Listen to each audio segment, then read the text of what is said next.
एक ऐसा आदमी जो कि बचपन से ही अकेला था, उसकी कोई भी फैमिली नहीं थी, लेकिन एक दिन अचानक से रास्ते पर उसे मिलता है सेंटा। वो किम से पूछता है कि आखिरकार तुम्हारी विश क्या है। किम वहाँ पर थोड़ी देर तक हेजिटेट करने के बाद उसे बताता है कि मुझे चाहिए एक फैमिली। एंड ये बोलने के बाद वो जब सोता है और दोबारा अपनी आँख खोलता है, उस समय उसकी आँख खुलती है एक दूसरे वर्ल्ड के अंदर। अब हम इस एपिसोड में देखेंगे कि क्या किम सच में इस वर्ल्ड के अंदर अपनी फैमिली को ढूंढ पाएगा और बिना किसी लैंग्वेज या फिर नॉलेज के इस वर्ल्ड के अंदर सर्वाइव कैसे करेगा। एंड हाँ, इस एपिसोड को बनाने में कम से कम 10 से 12 घंटे का टाइम लगा है, सो प्लीज सपोर्ट करना। अगर 24 घंटे के अंदर 10 से 15,000 व्यूज नहीं आते हैं तो फिर मैं इस सीरीज को आगे कंटिन्यू नहीं करूंगा। थैंक्स। एपिसोड की स्टार्टिंग में हम देखते हैं एक फेस्टिवल का सीन जहां पर काफी सारे लोग मौजूद थे, मतलब कि यहाँ पर बहुत ही ज्यादा भीड़ थी। और इसी भीड़ के बीच में हम देखते हैं कपल को, जिसके साथ उसकी छोटी और प्यारी सी बच्ची भी थी। वो बच्ची अपने चारों तरफ देखते हुए बोल रही थी कि ये प्लेस बहुत ही ज्यादा अच्छा है और मुझे ये काफी पसंद भी आया। वो जब ये बातें बोल रही थी तभी उसके सामने आता है एक आदमी जिसका हाइट नॉर्मल से काफी बड़ा था, मतलब कि आई थिंक 7 फुट का रहा होगा। इतने बड़े आदमी को देखकर वो बच्ची बोलती है कि हो कितना बड़ा आदमी है। एंड हाँ, ये आदमी है हमारी स्टोरी का मेन कैरेक्टर, जो कि उस बच्ची की बातों का जवाब नहीं देता और सोचता है कि लोग हमेशा मुझे इसी तरह से ट्रीट करते हैं और ये नॉर्मल है क्योंकि मेरी हाइट इस पूरे एरिया में सबसे ज्यादा बड़ी है, इस वजह से लोग मुझे ऐसे ही देखते हैं। ये सब बातें सोचते हुए वो जब धीरे धीरे करके आगे बढ़ रहा था तभी उसे अपने सामने दिखाई देता है एक पर्सन जिसने कि सेंटा क्लॉज के कपड़े पहन रखे थे। एंड वहाँ पर एक बोर्ड भी था जिस पर लिखा था कि सेंटा को अपनी विश बताओ। इस बोर्ड को देखकर हमारा मेन कैरेक्टर सोचता है कि मैं नॉर्मली ऐसी चीजों को देखने के बाद बिना कुछ बोले आगे बढ़ जाता हूँ, लेकिन आज ईद है, सॉरी ईद नहीं क्रिसमस ईव है और मुझे इस वजह से थोड़ी बहुत मदद कर देनी चाहिए। फिर वो पैसे निकालते हुए सोचता है कि जब मेरे पेरेंट्स की डेथ हो गई थी उसके बाद से लेकर अब तक मैं अकेला ही हूँ। फिर वो सेंटा को पैसे के साथ कोई और आइटम भी देते हुए बोलता है कि प्लीज आप इसे रखिए, ये खराब नहीं हुआ है। अब इस चीज को देखने के साथ ही जो सेंटा है वो तुरंत ही हमारे मेन कैरेक्टर किम जुआन का हाथ पकड़ता है और चिल्लाते हुए बोलता है कि तुम सच में बहुत ही काइंड पर्सन हो, मैं तुम्हारे इस चीज को रीपे करना चाहता हूँ, तो फिर प्लीज मुझे अपनी विश बताओ, मैं उसे पूरा जरूर करूंगा। उसकी बातों को सुनकर किम सोचता है कि क्या ये बंदा पागल हो गया है, इसी वजह से मैं ऐसे सब काम नहीं करता। वो बोलता है कि मुझे जाने दो, लेकिन सेंटा उसकी बात कहाँ मानने वाला था, वो किम का हाथ छोड़ता ही नहीं। वो बताता है कि मैं यहाँ पर एक काइंड सोल की इच्छा पूरी करने वाला हूँ, तो फिर मुझे बताओ तुम्हारी इच्छा क्या है। किम यहाँ पर सोच रहा था कि सच में ये पर्सन काफी स्ट्रॉन्ग है, मैं अपने हाथों को इससे छुड़ा नहीं पा रहा। मेरी मुलाकात आज से पहले कभी भी ऐसे पर्सन से नहीं हुई जो कि सच में इतना स्ट्रॉन्ग हो। सेंटा आगे बोलता है कि जब तक तुम मुझे अपनी इच्छा नहीं बताओगे तब तक मैं सेंटा विलेज में वापस नहीं जा सकता, तो फिर प्लीज मुझे अपनी इच्छा बताओ प्लीज। उसकी बातों को सुनकर किम बोलता है कि अगर मैं तुम्हें अपनी विश बता दूं तो फिर क्या तुम मुझे जाने दोगे। सेंटा बोलता है कि हाँ बिल्कुल मैं तुम्हें जाने दूंगा, तो फिर जल्दी करो मुझे अपनी विश बताओ। हमारा मेन कैरेक्टर बोलता है कि मुझे चाहिए लॉटरी, बट सेंटा यहाँ पर मना कर देता है कि नहीं, ये तुम्हारी खुद की इच्छा नहीं है, तुम इसे दिल से नहीं मांग रहे, इस वजह से मैं इसे पूरा नहीं कर सकता। कुछ ऐसा मांगो जो कि तुम सच में चाहते हो, तुम्हें चाहिए वो। इस बात को सुनकर किम सोचता है क्या कुछ ऐसी चीज जो कि मुझे हमेशा से चाहिए थी। हाँ मुझे याद आया, मुझे चाहिए एक फैमिली, एक ऐसी फैमिली जो कि कभी भी मुझे अकेला ना छोड़े, हमेशा मेरे साथ रहे, मुझे फैमिली चाहिए। ये सोचकर किम बताता है कि मैं चाहता हूँ एक रेबिट जैसी वाइफ और एक नेवले जैसी डॉटर, मुझे बस यही चाहिए और यही मेरी विश है। इस बात को सुनकर सेंटा बोलता है कि हाँ अब मुझे ऐसा लग रहा है कि तुम सच में ये चीज दिल से चाहते हो। मैं बता सकता हूँ कि तुम्हारी सोल काफी लंबे टाइम से अकेली है और इसी वजह से तुम्हें चाहिए फैमिली। सच में आज मैं काफी लकी हूँ क्योंकि आज मैं एक ऐसे पर्सन से मिला जिसकी सोल बिल्कुल मेरी तरह है। प्यार से ये बोलने के बाद वो डीमन की तरह हंसते हुए बताता है कि मैं तुम्हारे लिए स्नो की तरह एक प्योर हार्ट वाली वाइफ ढूंढूंगा और एक खूबसूरत बेटी जो कि अपने फादर की रिस्पेक्ट करेगी और उसके ऑर्डर को फॉलो करेगी। मुझे उम्मीद है कि आगे चलकर तुम काफी खुश रहोगे और अपनी लाइफ को एंजॉय करोगे। उसकी इन सब बातों को सुनने के बाद किम काफी परेशान हो गया था। वो तुरंत यहाँ से भागते हुए सोचता है कि सच में ऐसा लगता है कि सेंटा का दिमाग खराब हो गया है। सेंटा अभी भी बोल रहा था कि मैं तुम्हारी इस विश को पूरा जरूर करूंगा और सेंटा विलेज के सभी लोग तुम्हारा साथ देंगे। उसके ये बोलने के साथ ही हमारा सीन शिफ्ट होता है। हम देखते हैं थोड़ी देर बाद किम को, जो कि एक मेट्रो के अंदर बैठा हुआ था और सोच रहा था कि आखिरकार अर्थ पर ये सब हो क्या रहा है, सेंटा क्या बोल रहा था। उसे देखकर कोई भी साफ साफ ये बात बता सकता है कि वो पागल है और उसे मैंने अपनी इच्छा इस वजह से बताई क्योंकि मुझे सच में एक फैमिली चाहिए, बिल्कुल बाकियों की तरह मुझे एक फैमिली चाहिए। ये सब बोलने के साथ ही, मतलब सोचने के साथ ही वो सो जाता है। एंड सोने के बाद वो सोचता है कि आखिर ये स्मेल कैसी और मुझे इतनी ज्यादा ठंडी क्यों लग रही है। ये सोचने के साथ ही वो अपनी आंख खोलता है। हम देखते हैं उसने कपड़े नहीं पहन रखे थे, मतलब कि ये चड्डी पहन रखी थी बस। ये रियलाइज करने के साथ ही कि वो फिलहाल मेट्रो के अंदर नहीं है, वो काफी शॉक हो गया था। हम देखते हैं कैरेज को, मतलब कि इसे जेल बोलना ज्यादा सही होगा। हम देखते हैं जेल को जिसके अंदर हमारा किम बंद था सिर्फ चड्डी में, और वो वहाँ पर बैठा बस यही सोच रहा था कि आखिरकार अचानक मेरे साथ हुआ क्या और मैं हूँ कहाँ पर। एंड किम के साइड में हम और भी कुछ लोगों को देखते हैं जो कि इसी जेल के अंदर बंद थे एंड उन्हें देखकर ऐसा लग रहा था कि वो काफी कमजोर हैं। फिर इसके बाद जो कि मैं उसकी नजर साइड में पड़ती है, उसे अपने साइड में दिखाई देता है 2 पुलिस वाले या फिर तुम नाइट वगैरह जो चाहे बोल सकते हो। वो आपस में कुछ बात कर रहे थे, लेकिन किम को उनकी बातें बिल्कुल भी समझ नहीं आती कि आखिर वो बात क्या कर रहे हैं। सभी चीजों को अच्छे से एनालाइज करने के बाद किम सोचता है कि ये सारी चीजें मूवी के सेट की तरह लग रही हैं। मैं यहाँ पर किसी के भी लैंग्वेज को समझ नहीं सकता, इसके अलावा इनमें से कोई भी एशियन नहीं है।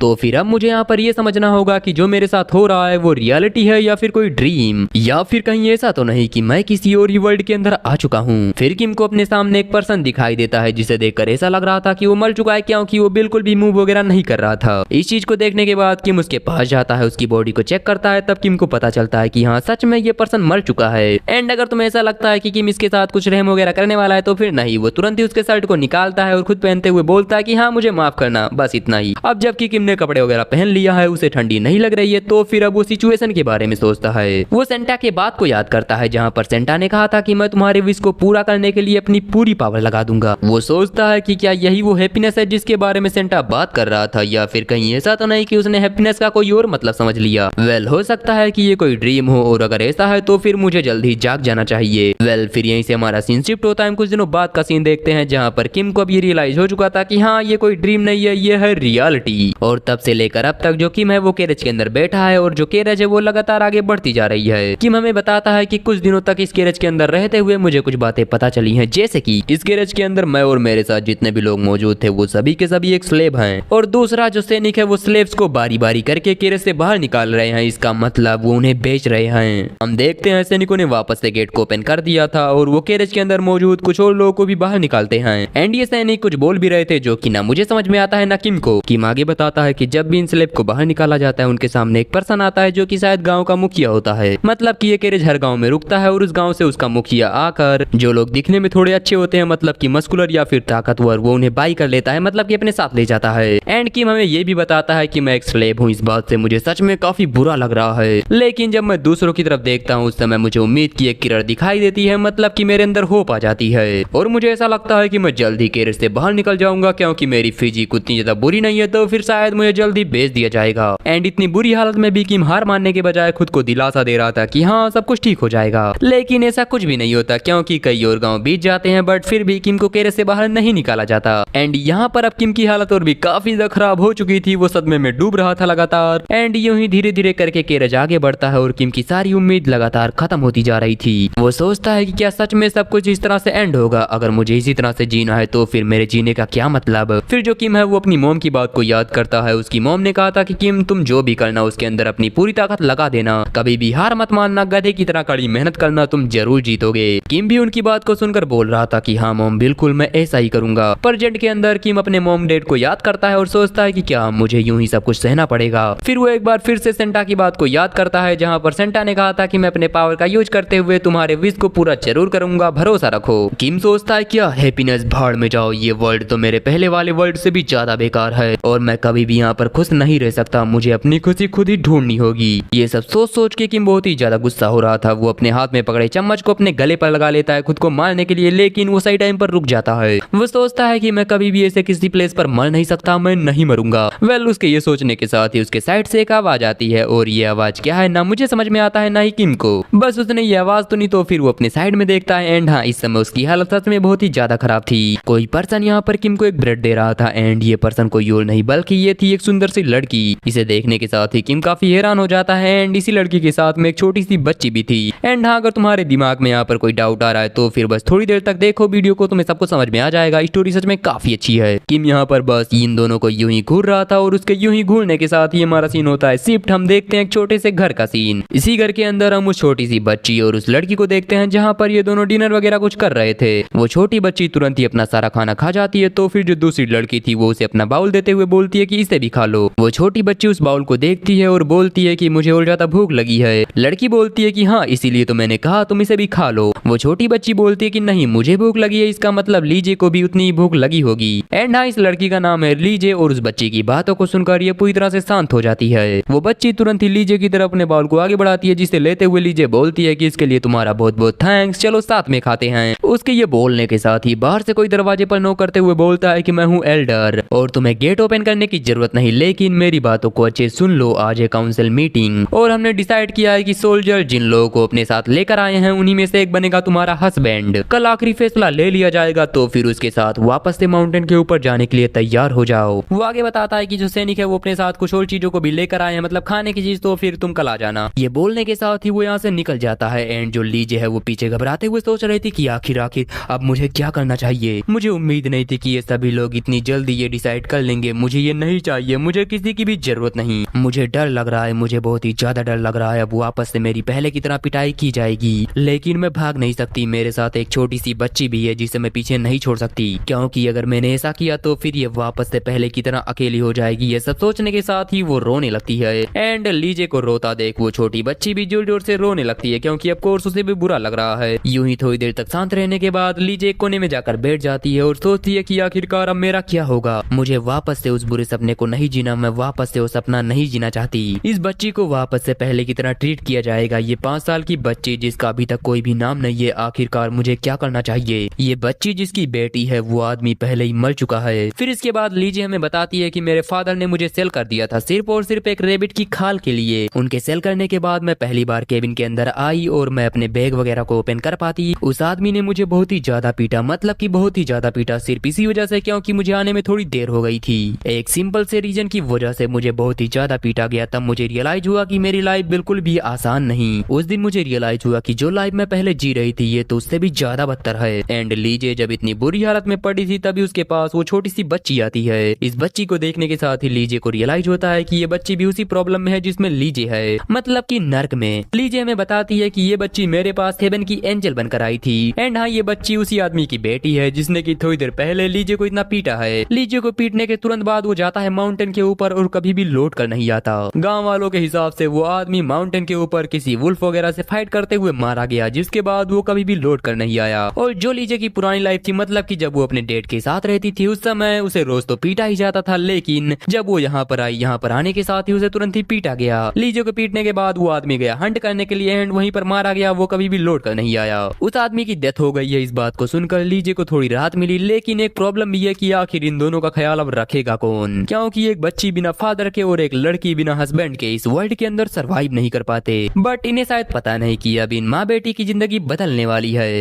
फिर हम थोड़ी देर बाद का सीन देखते हैं जहां पर लीजे अपनी डॉटर के साथ घर से बाहर निकलती है। घर से बाहर निकलने के साथ ही उसकी डॉटर सामने की तरफ इशारा करते हुए बोलती है कि मॉम उधर देखिए। वेल, ये मॉम नहीं बोलती है, बोलती है लीजे उधर देखो उस कैरेज को। लीजे को कैरेज के अंदर एक पर्सन दिखाई देता है एंड इस पर्सन को देखने के साथ ही लीजे को समझ में आता है कि आखिरकार ये पर्सन यहाँ पर क्यों है। वो तुरंत ही घबरा जाती है और उसे उस पुराने वाले आदमी की याद आती है जो कि बिना किसी गलती के लीजे को पीट रहा था। उसे याद करने के साथ ही लीजे थर थर कांपने लगती है, बट वो किस तरह से खुद को संभालती है क्योंकि उसे दिखाई दे रहा था कि जो किम है वो खुद को मारने वाला है। इस चीज को देखने के साथ ही लीजे अपने पास से एक ब्रेड को उठाती है और उसे किम को देने लगती है। वो जब ये ब्रेड दे रही थी तभी यहाँ पर आता है विलेज का चीफ, जो कि इन दोनों को देखते हुए बोलता है, ओ तो आखिरकार तुम आ गए। फिलहाल हम सभी लोग सैनिक का वेलकम कर रहे हैं, तो फिर तुम सीधा घर चली जाओ। उसकी बातों को सुनकर लीजे बोलती है कि हाँ ठीक है। फिर वो अपनी बेटी के साथ वापस जाने लगती है। वापस जाते हुए उसकी बेटी, जिसका कोई भी नाम नहीं है, वो पीछे घूमकर हमारे मेन कैरेक्टर की तरफ देखती है। हम देखते हैं किम को, जो कि उनके दिए हुए ब्रेड को घूर घूर कर देख रहा था और वो उसे खाने ही वाला था, लेकिन तभी दरवाजा खुलता है और कैरेज के अंदर वो नाइट्स आते हुए बोलते हैं कि हे बास्टर्ड वापस आ जाओ। मतलब कि इनकी बातें किम को समझ नहीं आती, लेकिन ये बोल यही रहे थे। वो तुरंत ही किम को एक लात मारते हैं, जिसकी वजह से किम जमीन पर गिर चुका था। उसका ब्रेड भी उसके हाथों से छूट चुका था। फिर वो किम और जो बाकी स्लेब बचे थे उन सभी को बाहर लाकर बिठा देते हैं। एंड यहाँ पर आपस में थोड़ी देर तक बात करने के बाद जो स्लेब यहाँ पर बैठे थे वो तुरंत ही उनके हाथों पर अपने नाइफ का यूज करते हुए कट लगाते हैं। उनका जो ब्लड था वो उस ब्लड को एक काजक के ऊपर लगाते हैं, जो कि अचानक ही ग्लो करने लगता है। मतलब कि ये किस तरह का कॉन्ट्रैक्ट था। एंड इस चीज को देखकर किम सोचता है कि क्या इस वर्ल्ड के अंदर मैजिक भी है, आखिर ये दुनिया है कैसी। इसी बीच यहाँ का जो मुखिया था उसके पास वो नाइट आता है और उसके कानों में कुछ बताता है। इस बात को सुनने के साथ ही मुखिया किम के पास जाकर उसे देखने लगता है। किम भी यहाँ पर काफी परेशान था कि आखिर ये मुझे घूर क्यों रहा है। फिर हम लीजे के घर का सीन देखते हैं जहाँ पर लीजे को कोई राशन देते हुए बोल रहा था कि ये लो, गाँव जाने से पहले इसे रख लो। हमारा जो गाँव है वो तुम्हें इस तरह की चीजें देता है ताकि तुम कुछ दिन तक अच्छे से जी सको। इसके अलावा हमें पता चला है कि जिस आदमी से तुम्हारी शादी होने वाली है उसे तुम्हारी लैंग्वेज बिल्कुल भी नहीं आती और जो हम तुम्हें फिलहाल दे रहे हैं उसका कर्ज तुम्हें ही चुकाना होगा, तो फिर इन सभी चीजों का ध्यान रखना।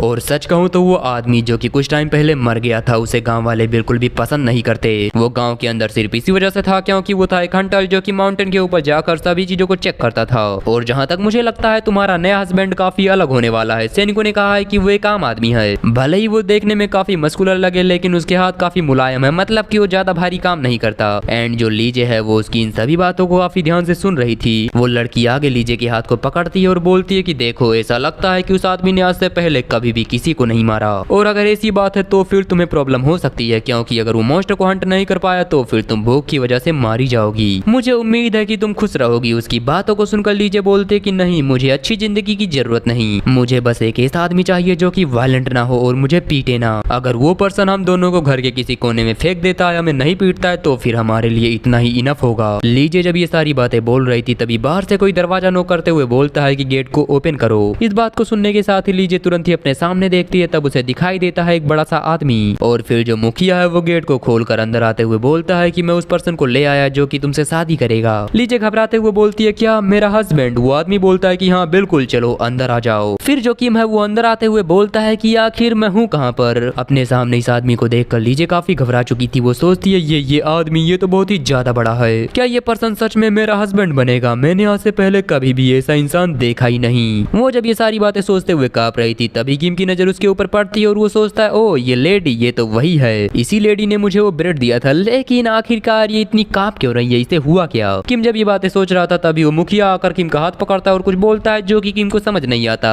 एंड हाँ, ये मुखिया बोल रहा था कि तुम यहाँ क्यों खड़े हो, चलो उसके पास जाओ। ये बोलकर वो किम को सीधा लीजे के पास ले जाकर खड़ा करता है और फिर लीजे की तरफ इशारा करता है, लेकिन जब किम उसकी बात को समझ नहीं पाता तो फिर वो किम और लीजे के हाथ को एक दूसरे के हाथ से पकड़ाते हुए बोलता है कि ऐसे पकड़ो। वेल मतलब वो हाथ पकड़ने के लिए बोल रहा था। वो बोलता है कि हाँ अब तुम दोनों लग रहे हो हस्बैंड एंड वाइफ। एंड हाँ, यहाँ पर किम को कुछ समझ नहीं आता कि आखिर ये सब हो क्या रहा है। वो बस अंदाजा लगाता है कि आखिर ये सब है क्या। वो सेंटा की बात को याद करता है जहाँ पर सेंटा ने कहा था कि मैं तुम्हारे लिए एक अच्छी वाइफ और एक अच्छी डॉटर ढूंढूंगा। किम लीजे को देखते हुए सोचता है कि हाँ ये बिल्कुल रेबिट की तरह है, और फिर वो अपनी डॉटर की तरफ देखते हुए सोचता है कि हाँ ये बिल्कुल नेवले की तरह है। तो फिर क्या सच में सेंटा ने जो कहा था वो सच है? क्या सच में मेरी विश पूरी हो गई? बट फिर भी अगर उसे मेरी विश को पूरा ही करना था तो फिर मुझे दूसरे वर्ल्ड के अंदर भेजने की जरूरत क्या थी? सच में कुछ ज्यादा ही हो गया। वो सब कुछ याद करता है कि आखिरकार कुछ दिन के अंदर उसके साथ क्या क्या हुआ। किम सोचता है कि क्या मेरे साथ वो सब करना जरूरी था? मैं सीधा भी यहाँ पर आ सकता था ना। एंड ये सारी बातें सोच कर किम को काफी गुस्सा आ रहा था। वो सोचता है कि सेंटा अगर तुम मुझे दोबारा मिल गए तो फिर मैं तुम्हें मार डालूंगा।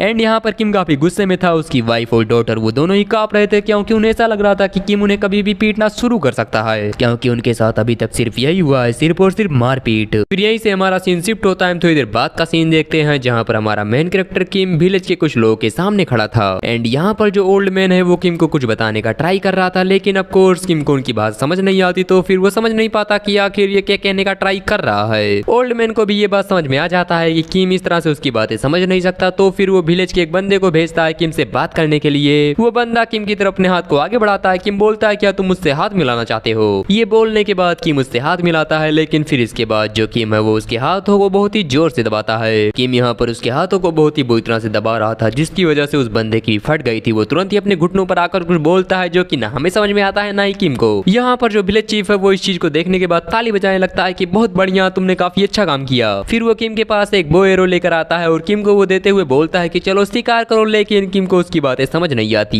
किम उसे लेते हुए बोलता है कि आखिरकार मैं इसका करूं क्या, मुझे कुछ समझ नहीं आ रहा, और आखिरकार तुमने मुझे दिया क्यों? तुम्हें देखकर ऐसा नहीं लगता कि तुम मुझसे फाइट करना चाहते हो? वो ओल्ड मैन किम के सामने एक अजीब तरह की हरकतें करने लगता है। वो बार बार इधर कूद रहा था जो कि दिखने में सच में काफी अजीब लग रहा था। एंड इस चीज को देखकर किम को थोड़ा बहुत समझ में आता है कि ये बंदा उससे कहना चाहता है कि चलो तुम भी थोड़ा बहुत हंट करो। वेल वो बार बार किम को अपने हरकतों के जरिए यही सब बता रहा था, तभी उसकी नजर किसी चीज पर पड़ती है। वो तुरंत ही उस तरफ इशारा करते हुए बोलता है ओ, मतलब कि यहाँ पर उसकी बातें ना मुझे समझ में आती है ना किम को। एंड हाँ, वो इशारा कर रहा था एक रैबिट की तरफ। किम उससे बोलता है क्या तुम ये कहना चाहते हो कि मुझे उसे हंट करना होगा? लेकिन आज से पहले मैंने कभी भी ऐसा किया ही नहीं, तो फिर आखिर मैं ये कैसे करूंगा? लेकिन किम सोचता है कि एक बार हंट करने में क्या ही जाता है, चलो ट्राई करके देख लेते हैं कि आखिरकार मेरी स्किल्स कैसी है। किम उस रैबिट के ऊपर अच्छे से निशाना लगाकर अटैक कर देता है, लेकिन किम का ये अटैक उस रैबिट को बिल्कुल भी नहीं लगता। एक पल के लिए तो वो रैबिट भी हैरान था कि आखिरकार जस्ट अभी तुरंत यहाँ पर हुआ क्या। इस चीज को देखने के बाद ओल्ड मैन ताली बजाने लगता है कि चलो तुमने कुछ तो किया, लेकिन किम बहुत ही उदास था, क्योंकि उसे लग रहा था कि वो हंट करने के बिल्कुल भी लायक नहीं, आखिर वो करे तो करे क्या। इसी बीच यहाँ पर लीजे, उसकी बेटी और उन्हीं दोनों के साथ विलेज की एक और लेडी आ रही थी। लीजे को अपनी तरफ आता देख किम थोड़ा हैरान हो जाता है, लेकिन फिर वो सोचता है तो आखिरकार ये है मेरी वाइफ। एंड हाँ, ये सोचने के साथ ही किम का फेस बुरी तरह से लाल हो जाता है। फिर हम देखते हैं थोड़ी देर बाद का सीन। यहाँ पर जो किम है वो अपने फैमिली के साथ एक चटाई वगैरह बोल सकते हैं उस पर बैठा हुआ था। एंड अब ये सभी लोग मील करने वाले हैं। जो लीजे है है वो एक बाउल के अंदर किम के लिए सूप निकालती है और फिर इसके बाद वो ये सूप किम को देने लगती है। किम भी तुरंत ये सूप लेकर पीने लगता है। वहीं अगर हम लीजे और उसकी बेटी की बात करें तो वो दोनों ही किम को घूर घूर कर देख रही थी एंड जब किम उनकी साइड देखता है तो फिर वो तुरंत ही अपनी नजर चुरा लेती है। किम को समझ नहीं आता कि है आखिर ऐसा क्यों, लेकिन फिर भी किम खुश था क्योंकि फाइनली उसे फैमिली मिली है जिसे कि वो अपना बोल सकता है। वो सोचता है कि मिडिल स्कूल से लेकर अब तक मैं हमेशा अकेला ही था, मुझे जब भी होश आया उस समय मैं हमेशा अकेला था, लेकिन अब मुझ जैसे एक बेकार से आदमी के पास भी एक फैमिली है। बेशक अगर हम सभी लोग एक दूसरे को काफी अच्छे समझ जाएं तो फिर ये हमारे लिए बेटर होगा, लेकिन यहाँ पर आने के बाद मैंने जो कुछ भी देखा है उसे देखकर ऐसा लगता है कि मुझे भी काफी सारी चीजों को फिक्स करना होगा। वो आसमान में देखते हुए बोलता है कि सेंटा, इन सभी चीजों के लिए मैं तुम्हें मारना चाहता हूँ, लेकिन फिर भी एक दूसरे तरफ से मैं तुम्हें थैंक्स भी करना चाहता हूँ क्योंकि तुम्हारी वजह से आज फाइनली मेरे पास एक फैमिली है। फिर यहीं से हमारा सीन शिफ्ट होता है। हम देखते हैं अगले दिन का सीन जहाँ पर ये तीनों माउंटेन के ऊपर जा रहे थे क्योंकि शादी के बाद इन तीनों को माउंटेन के ऊपर ही रहना होगा। किम अपने पीछे अपनी डॉटर और अपनी वाइफ को देखता है जहाँ पर वो दोनों काफी थक चुके थे। किम सोचता है कि क्या ये दोनों उतनी दूर तक चल पाएंगे। किम पूछता भी है कि क्या तुम दोनों ठीक हो, कहीं ऐसा तो नहीं कि तुम बहुत ही ज्यादा थक गए, लेकिन ये बोलने के बाद किम को रियलाइज होता है कि वो इनसे कुछ पूछ नहीं सकता क्योंकि उनको किम की लैंग्वेज समझ नहीं आती एंड इस वजह से किम सोचता है कि मुझे जल्दी इस वर्ल्ड के लैंग्वेज को सीखना होगा वरना चीजें मेरे लिए काफी मुश्किल हो जाएंगी। फिर जो किम है वो वहीं पर रुकता है और अपने मॉम की बात को याद करता है जहाँ पर उसकी मॉम ने कहा था, किम जूहुआन, अगर तुम्हें कभी कोई ऐसा मिलता है जिसे कि सच में तुम प्रोटेक्ट करना चाहते हो तो फिर तुम कभी भी हेजिटेट मत करना, उसे हर कीमत पर बचाना, उसकी रक्षा करना क्योंकि यही तुम्हारी पहली प्रायोरिटी होगी। ये सब बातें सोचने के बाद जो किम है वो अपने जगह पर रुक जाता है एंड वापस घूमकर पीछे जाने लगता है एंड किम को अपनी तरफ आता देख उसकी डॉटर बहुत ही डर चुकी थी। वो तो डर की वजह से रोने लगती है कि कहीं कोई मुझे पीटे ना, लेकिन किम ऐसा कुछ भी नहीं करता। वो तुरंत ही उन दोनों के सामने जाकर अपने घुटनों पर बैठ जाता है और बोलता है कि तुम थोड़ी देर आराम कर लो, बाकी सब चीजें मैं हैंडल कर लूंगा और डरो मत।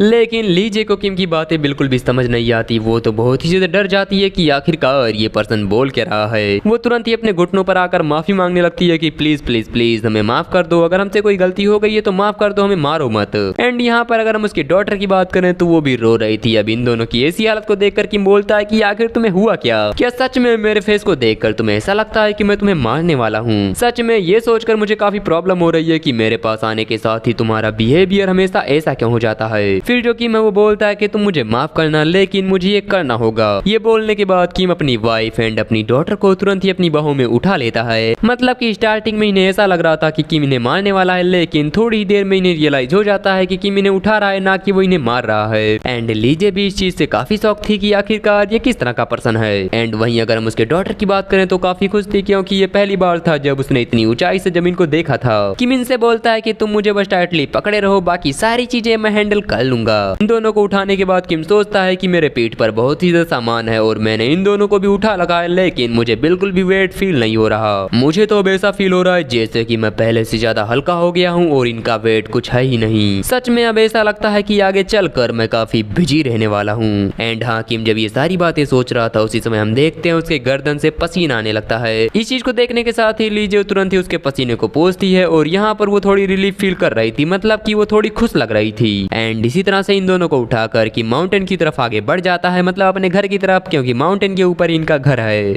फिर हम थोड़ी देर बाद का सीन देखते हैं जहाँ पर ये सभी लोग माउंटेन के ऊपर पहुंच गए थे एंड जो किम है वो ओल्ड मैन को थैंक्स बोल रहा था कि आपका बहुत बहुत धन्यवाद हमें रास्ता दिखाने के लिए। ओल्ड मैन बोलता है कि नहीं कोई बात नहीं। एंड ये बोलने के बाद वो यहाँ से निकल जाता है। ओल्ड मैन के यहाँ से जाने के बाद जो किम है वो देखता है अपने नए घर को जो कि काफी टूटा हुआ था, मतलब कि ज्यादा टूटा नहीं था, रहने के लायक था। किम सोचता है तो ये है मेरा नया घर, हालांकि ये रहने के लिए उतना ज्यादा बेटर नहीं है, लेकिन हाँ ये ठीक ठाक है। फिर वो इस वर्ल्ड के अंदर बिताए अपने हर एक दिन को याद करता है, जिसे याद करने के साथ ही उसकी फट जाती है। वो सोचता है कि नहीं नहीं मैं वापस से वैसा नहीं रहना चाहता। ये सब सोचने के बाद किम दरवाजे की तरफ देखता है और फिर धीरे से गेट को ओपन करके कमरे के अंदर जाता है। कमरे के अंदर जाने के बाद किम को दिखाई देती है लीजे, जो कि थोड़ी घबराई हुई थी एंड वो रो भी रही थी। अब इस चीज को देखने के बाद किम उससे पूछता है कि आखिर हुआ क्या, तुम रो क्यों रही हो, लेकिन लीजे उसकी बातों का कोई भी जवाब नहीं देती और दौड़ते हुए यहाँ से निकल जाती है, मतलब घर से निकल जाती है। उसके यहाँ से जाने के बाद किम की नजर अपने साइड में पड़ती है जहाँ पर उसे दिखाई देता है कि घर के अंदर खाने के लिए कुछ खास चीजें है ही नहीं। एंड अब किम को रियलाइज होता है कि जो लीजे है आखिरकार वो यहाँ से भागकर क्यों गई। एंड फिर इसके बाद हम देखते हैं लीजे को जो कि एक नदी के किनारे बैठकर रोते हुए सोच रहे थे कि यहाँ पर आने से पहले गांव वालों ने मुझसे मेरा सब कुछ ले लिया, मेरा वेपन, मेरी अलमारी, मेरा चाकू, मेरा बो, मेरा मेज, मतलब कि तुम जितनी चीजें सोच सकते हो उन्होंने लीजे से वो सब ले लिया। एंड लीजे ये भी सोच रही थी कि जल्दी ठंड आने वाली है, हमारे पास कपड़े वगैरह भी नहीं है, तो फिर आखिरकार हम सभी चीजों को सरवाइव कैसे करेंगे। एंड इन सभी चीजों से ज्यादा इंपॉर्टेंट बात यह है कि अगर किसी मॉन्स्टर ने हमारे ऊपर अटैक कर दिया तो फिर हम उससे कैसे बचेंगे, क्योंकि मेरे हस्बैंड को फाइट करना आता ही नहीं। वो जब ये सारी बातें सोच रही थी तब यहाँ पर किम आते हुए बोलता है कि ओ तो तुम यहाँ पर हो। वो सीधा लीजे के पास आकर बैठ जाता है और फिर धीरे से उसके सर को सहलाने लगता है। वो लीजे का सर सहलाते हुए बोलता है कि चिंता मत करो, मैं सारी चीजें हैंडल कर लूंगा। किम की बात को सुनकर लीजे सोचती है क्या ये मुझसे ये कहना चाहता है कि मुझे चिंता नहीं करनी चाहिए, अब मुझे इसी पर्सन के साथ में रहना होगा, इसके अलावा माउंटेन में रहने के बावजूद इस पर्सन को हंट करना नहीं आता। अब हमारी आगे की लाइफ सच में बहुत ही ज्यादा बेकार होने वाली है। वो जब ये बात सोच रही थी तभी किम बोलता है कि चिंता मत करो, मैं तुम्हें प्रोटेक्ट करूंगा। लीजे सोचती है कि मैं बहुत ही ज्यादा परेशान हूँ और मुझे इसके ऊपर शक भी है, लेकिन इसके बावजूद पता नहीं क्यों मुझे काफी अच्छा लग रहा है, मैं एकदम ही रिलीफ फील कर रही हूँ। वो जब ये सारी बातें सोच रही थी तभी किम उसे बताता है कि अपने ओरिजिनल वर्ल्ड के अंदर मेरे पेरेंट्स के जाने के बाद मैं हमेशा अकेला था, लेकिन वहाँ पर जिंदा रहने के लिए मैंने कई सारी प्रॉब्लम को फेस किया और काफी स्ट्रगल किया, इस वजह से मैं यहाँ पर भी अपने फैमिली को बचाने के लिए कुछ भी करूंगा। तुम्हें किसी भी चीज की चिंता नहीं करनी चाहिए, और हाँ तुम किसी भी चीज को लेकर चिंता मत करो, तुम खाने पीने की सारी जिम्मेदारी मेरे ऊपर छोड़ सकती हो। किम की ये सारी बातें सुनने के बाद लीजे रोने लगती है। एंड किम भी यहाँ पर थोड़ा हैरान था कि रुको रुको आखिर तुम रो क्यों रही हो। हालांकि लीजे को समझ नहीं आ रहा था कि किम क्या बोल रहा है, लेकिन उसे इतना जरूर पता था कि किम उससे बोल रहा है चिंता मत करो। इसी बीच यहाँ पर हमारे लिटिल प्रिंसेस की भी एंट्री होती है जो कि चिल्लाते हुए बोल रही थी कि लीजे से दूर रहो। वो सीधा दौड़ते हुए जाकर लीजे से चिपक जाती है और बोलती है कि प्लीज लीजे को बुली मत करो, उससे दूर रहो। इन दोनों को देखने के बाद किम सोचता है कि एक लड़की जो कि मेरे बाहों में रो रही है और उसी के साइड में एक छोटी सी बच्ची जो कि रो रही है, सच में मैं इस फीलिंग से एकदम ही अनफेमिलियर हूँ। फिर किम सोचता है कि जब स्टार्टिंग में मैंने इन्हें देखा था उस समय मैं सोच रहा था कि आखिरकार ये लोग हैं कौन और इन्होंने मुझे ब्रेड क्यों दिया, और फिर मैं ये सोच रहा था कि आखिर ये रो क्यों रही है, लेकिन अब मुझे इन सभी चीजों से फर्क नहीं पड़ता। आगे चलकर हम जरूर ही एक काफी अच्छी फैमिली बनेंगे और मैं अपनी फैमिली को बचाऊंगा। किम इन दोनों को गले लगाते हुए बोलता है कि आज के बाद मैं तुम्हें कभी भी रोने नहीं दूंगा और तुम्हें हमेशा खुश रखूंगा। वो सोचता है कि मैं एक अच्छा हस्बैंड और एक अच्छा फादर बनकर दिखाऊंगा और आज के बाद तुम कभी भी नहीं रोने वाले, तुम्हें कभी भी इस बात के ऊपर अफसोस नहीं होगा कि तुम मेरी फैमिली हो। फिर यहीं से हमारा सीन शिफ्ट होता है। हम देखते हैं इनके घर का सीन जहाँ पर ये तीनों ही हॉल में बैठे हुए थे। किम सोचता है कि एक दूसरे से बात करने के बाद हम थोड़े बहुत करीब आ चुके हैं, लेकिन हम इतने करीब भी नहीं कि एक दूसरे से खुलकर बात कर सकें, मतलब की चीजें अभी भी वही है जहाँ पर स्टार्टिंग में थी। लेकिन फिर भी ये थोड़े राहत की बात है कि अब ये दोनों मुझसे डरने के बजाय बस थोड़ा घबराए हुए हैं। लेकिन अगर हम साथ में रहना चाहते हैं तो फिर मुझे किसी चीज की शुरुआत तो करनी होगी ताकि हम एक दूसरे के और ज्यादा करीब आ जाएं। ये सोचने के साथ ही किम के दिमाग में आता है एक आइडिया। वो तुरंत ही अपनी वाइफ एंड अपनी डॉटर के और ज्यादा करीब जाकर बैठ जाता है। उनके पास में जाने के बाद किम उन्हें अपना नाम बता रहा था कि मेरा नाम है किम जुहॉन। किम सोच रहा था कि एक दूसरे को अच्छे से जानने से पहले ये बेटर रहेगा कि सभी को एक दूसरे का नाम पता हो, क्योंकि अब को सबसे हम साथ रहने वाले हैं। किम की बात को सुनकर जो लीजे थी वो बोलती है किम जुहॉन। किम बोलता है कि हाँ बिल्कुल, तो फिर चलो अब तुम मुझे अपना नाम बताओ। इस बात को सुनकर जो लीजे थी वो बताती है कि मैं लीजे। किम बोलता है क्या लीजे, ये सच में काफी अच्छा नाम है। फिर इसके बाद वो ड्रोथी से पूछता है कि आखिरकार तुम्हारा नाम क्या है, लेकिन इस बात को सुनने के साथ ही ड्रोथी एकदम ही शांत हो जाती है। मतलब कि अभी इसका नाम कुछ है नहीं, आगे यही ड्रोथी होगा। तो फिर वही मेरे दिमाग में आ गया क्योंकि मैंने इसे पहले ही रीड कर रखा है। उसकी बेटी उसकी बातों का कोई भी जवाब नहीं दे रही थी, जिसे देखकर किम पूछता है कि आखिर हुआ क्या, तुम दोनों अचानक इतने शांत क्यों हो गए। रुको, कहीं ऐसा तो नहीं कि तुम्हारे पास कोई भी नाम नहीं है। वो बच्ची अपना सर हिलाकर बताती है कि हाँ मेरे पास कोई भी नाम नहीं है। अब यहाँ पर किम को इस बच्ची के लिए थोड़ा बुरा लगता है कि ये 5 साल की है, लेकिन इसके बावजूद इसके पास कोई भी नाम नहीं। वो बोलता है कि तुम चिंता मत करो, मैं तुम्हें एक नाम दूंगा, आज से तुम्हारा नाम होगा ड्रोथी। एंड हाँ, किम ने ये नाम काफी सोच समझ कर दिया है। ये नाम जानवर वगैरह से काफी मैच खाता है, इसी वजह से किम ने ड्रोथी को ये नाम दिया। वो सोचता है कि मुझे उम्मीद है हमारी फैमिली हमेशा एक दूसरे के साथ इसी तरह से खुश रहेगी। एंड हाँ, ड्रोथी को भी ये नाम काफी पसंद आता है। वो बोलती है ड्रोथी। किम बताता है कि हाँ बिल्कुल, आज से यही तुम्हारा नाम है और मुझे उम्मीद है कि आगे चलकर तुम काफी सारे दोस्त बनाओगी। एंड हाँ, यहाँ पर इन सभी बातों को सुनने के बाद ड्रोथी काफी खुश थी, सच में बहुत ही ज्यादा खुश। फिर हम थोड़ी देर बाद का सीन देखते हैं जहाँ पर किम लकड़ी वगैरह काट रहा था, मतलब कि घर का काम कर रहा था। एंड जो लीजे है वो एक पेड़ के पीछे से छुपकर किम को देखते हुए सोच रही थी कि एक अजीब सा आदमी जिसे कि मैं आज से पहले कभी भी नहीं जानती थी, अब वो मेरा हस्बैंड है। है। भले ही उसकी बॉडी बाकियों के मुकाबले थोड़ी बड़ी क्यों ना हो, लेकिन ये सच में काफी काइंड है। आज से पहले किसी ने भी कभी भी मुझे इस तरह से ट्रीट किया ही नहीं। मैं जितने भी लोगों को जानती थी ये उन सभी से अलग है। ऐसा लगता है कि वो एक अलग ही इंसान हो। इसके अलावा उसे ये भी नहीं पता कि हम कौन सी लैंग्वेज बोलते हैं, लेकिन मुझे उसकी आवाज बहुत ही ज्यादा अच्छी लगती है। आज से पहले कभी भी मुझे इतनी ज्यादा काइंडनेस मिली ही नहीं। मुझे हमेशा मारा पीटा जाता था, लेकिन ये आदमी उन सभी से अलग है, एक काइंड पर्सन। भले ही मैं इसके बारे में कितना भी क्यों ना सोचूं, लेकिन मुझे ऐसा लगता है कि ये पर्सन यहाँ से बिलोंग नहीं करता। वो जब ये सारी बातें सोचते हुए किम की तरफ देख रही थी, तभी किम की भी नजर लीजे के ऊपर पड़ जाती है। वो अपना हाथ उठाते हुए बोलता है कि हे लीजे। लीजे जो है वो किम के आंख और बाल की तरफ देखते हुए सोचती है कि ये दोनों एकदम ब्लैक हैं। और मैंने ऐसा सुना है कि जिन हीरोज को एनिमी से फाइट करने के लिए समन किया जाता है उनके भी आंख और बाल काले होते हैं। सच में ये सोचना कि ब्लैक हेयर और ब्लैक आई वाला लेजेंडरी हीरो यहाँ पर है, ये पॉसिबल नहीं लगता। शायद ये हो सकता है कि ये बस एक हीरो की तरह दिखता है, ना कि कोई रियल हीरो। लेकिन इसके जैसे किसी काइंड पर्सन को किसी केसल में होना चाहिए, ना कि यहाँ पर। छोड़ो, मुझे इन सब बातों से फर्क नहीं पड़ता। अगर मैं किसी को इसके बारे में बताऊंगी तो फिर फालतू के रूमर्स फैलने लगेंगे। लीजे जब ये सारी बातें सोच रही थी, तभी जो किम है वो उसके एकदम ही पास में आकर पहुंच जाता है। एंड लीजे अभी भी वही सोच रही थी कि इसके हेयर ब्लैक है, इसके आई ब्लैक है, वगैरह वगैरह। लेकिन लीजे को रिलीफ भी फील होता है कि ये पर्सन काफी अच्छा है, ये उसे बुली नहीं करता। लेकिन हाँ, बस इसका साइज थोड़ा सा बड़ा है। हालांकि ये कोई प्रॉब्लम की बात नहीं। वैसे हम आज ही मिले हैं और मैं इसके बारे में इतना सोच रही हूँ। ये सोचने के साथ ही लीजे का फेस रेड हो जाता है और किम को समझ नहीं आता कि आखिरकार यहाँ पर हो क्या रहा है। वो लीजे के सर पर हाथ रखता है एंड यहाँ पर लीजे सोचती है कि मुझे इस चीज की आदत नहीं। अब तक जब भी मेरे सर के ऊपर हाथ रखा गया है मुझे मारने के लिए, ना कि मुझे प्यार करने के लिए। एंड हाँ, यहाँ पर वो यही सब काफी सारी बातें सोच रही थी, तभी जो किम है वो उसे किस कर लेता है। एंड इस चीज के बाद जो लीजे है वो पत्थर की तरह एकदम ही जम जाती है और जो किम है उसकी भी हालत काफी खराब थी। उसकी तो पूरी बॉडी ही सेक करने लगती है।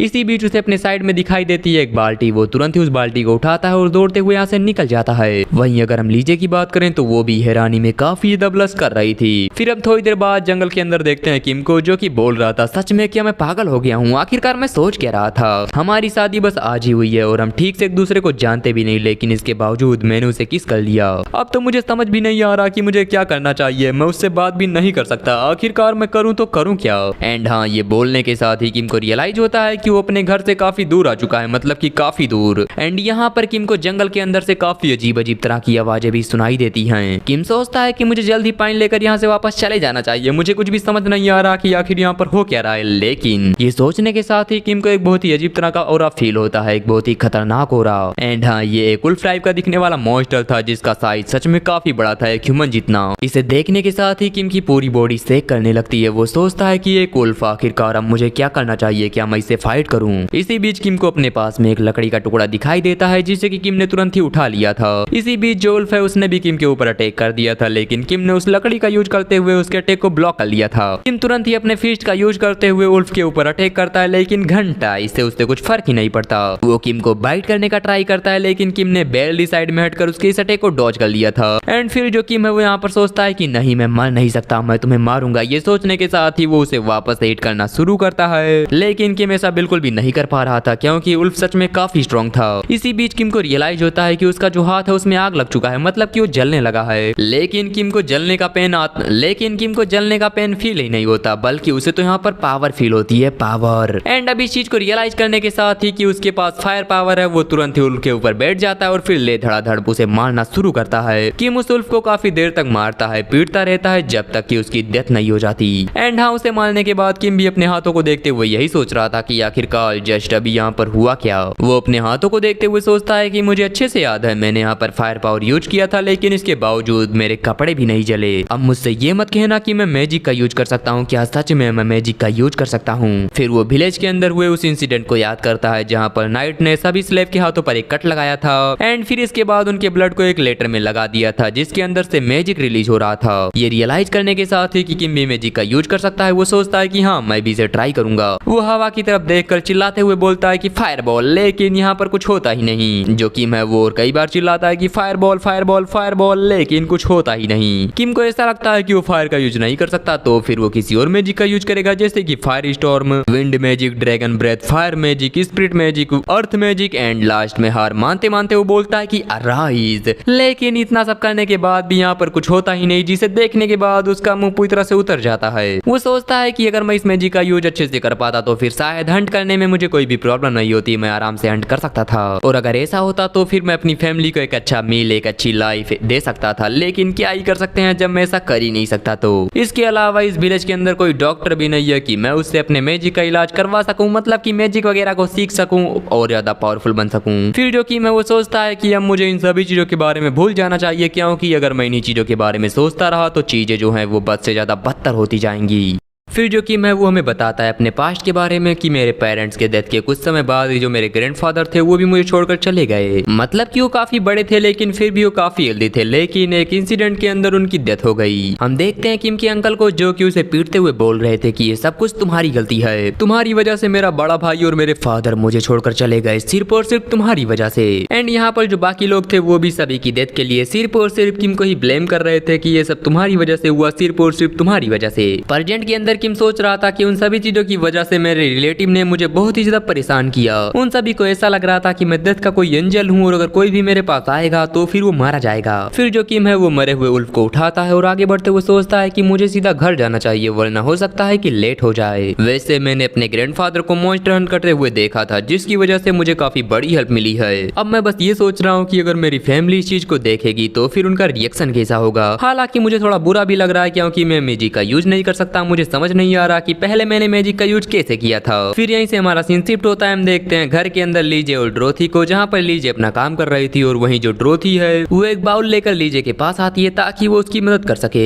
लीजे उस बाउल को लेते हुए बोलती है कि ड्रोथी तुम्हारा बहुत बहुत थैंक्स। एंड हाँ, अपना नाम सुनने के साथ ही जो ड्रोथी वो काफी खुश हो गई थी क्योंकि अब फाइनली उसके पास भी एक नाम है। वो और भी काफी सारी चीजें करने लगती है कि जो लीजे है वो उसका नाम ले। इसी बीच जो ड्रोथी है वो जाती है विंडो के पास। उसे विंडो के सामने कुछ दिखाई देता है जिसे देखने के बाद वो बहुत ही डर गई थी। वो डर की वजह से रोने लगती है। ड्रोथी को इतना ज्यादा डरा देखकर लीजे भी काफी घबरा जाती है। वो तुरंत ही साइड में रखे नाइफ को उठाती है और आगे बढ़ते हुए बोलती है कि ड्रोथी तुम पीछे हट जाओ। वो तुरंत ही गेट खोलकर अपने सामने देखती है किम को जिसके कंधे के ऊपर रखा था एक उल्फ। एंड लीजे को यहाँ पर ऐसा लगता है कि किम को बहुत ही ज्यादा चोट लगी है, इस वजह से वो तुरंत ही दौड़ते हुए उसके पास जाती है। वहीं अगर हम किम की बात करें तो फिर वो उस उल्फ को अपने कंधे से हटाकर नीचे रखता है। एंड अब तक ये दोनों भी वहाँ पर पहुंच गए थे। इन दोनों को देखकर किम बोलता है कि लीजे और ड्रोथी आखिर तुम कैसे हो, क्या तुम ठीक हो। हम देखते हैं लीजे और ड्रोथी को जो कि काफी डरी हुई थी और वो रो भी रही थी। वो तुरंत ही अपने हाथों से अपने नाइफ को छोड़ देती है और किम को पकड़कर जोर जोर से रोने लगती है। किम उससे बोलता है कि चिंता मत करो, मैं ठीक हूँ, तुम्हें इतना ज्यादा परेशान होने की जरूरत नहीं, मुझे ज्यादा चोट नहीं लगी है। ये बोलने के साथ ही किम की नजर पड़ती है ड्रोथी के ऊपर जहाँ पर वो भी उसके पैरों को पकड़कर रो रही थी। किम इन दोनों को बताता है कि मेरे सिर्फ और सिर्फ हाथों पर थोड़ा सा कट लगा है तो फिर तुम्हें इतनी ज्यादा चिंता नहीं करनी चाहिए। सच में तुम दोनों बिल्कुल भी चिंता मत करो, मैं पूरी तरह से ठीक हूँ। किम की इस बात को सुनने के साथ ही लीजे तुरंत ही उसे गले लगाती है और रोते हुए बोलती है कि मैं बहुत ही ज्यादा खुश हूँ कि तुम ठीक हो। उसकी बातें किम को तो समझ नहीं आती लेकिन फिर वो सोचता है कि शायद ये कहना चाहती है कि मैं काफी खुश हूँ क्योंकि तुम ठीक हो। फिर वो ड्रोथी की तरफ देखते हुए बोलता है कि शायद ड्रोथी भी यही बोल रही है कि वो मेरी परवाह करती है। इन दोनों को देखकर किम सोचता है कि मैंने कसम खाई थी मैं इन्हें नहीं रुलाऊंगा, लेकिन अब क्या ही कर सकते हैं। एंड हाँ, इसी तरह से रोते रोते ये पूरी रात गुजर जाती है। फिर हम देखते हैं अगले दिन सुबह का सीन जहाँ पर जो किम है समझ लो उल्फ की कटाई छटाई कर रहा था।